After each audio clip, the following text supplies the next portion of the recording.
কি সবজি এটা? এটা কি সবজি?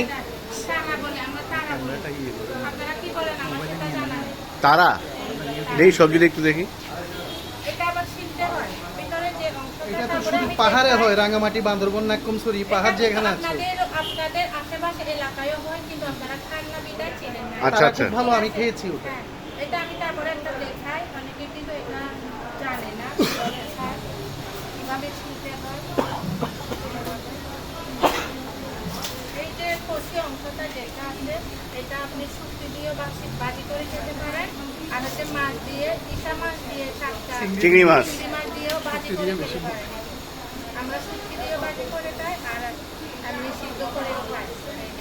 এই কষি অংশটা ছোটো ছোটো করে কেটে এটা এভাবে কেটে বিদেশিরা তো দেখি এটা কাঁচাও খায়। এটা কাঁচা খাওয়া যায় না? আপনারা কাঁচা খান? খাওয়া যাবে না, খায় না, আমরা রান্না করে খাই। আচ্ছা, আপনারা রান্না করে খান। এইটা কি? এটা বিন্নি চালের বিন্নি পিঠা বলি এটা। কলা আসলে কলা নেই। ভালো তো দিতে চাই। এটা কি এমনি খায়? টকবল, ওইটা আমরা বুদ্ধিতে বলি। দাদার নাম কি? আমার নাম কি? হিমালয় পর্বত। হিমালয় পর্বত। হাসনানি না। হাসনাইন, সুন্দর নাম। দাদা পর্বত।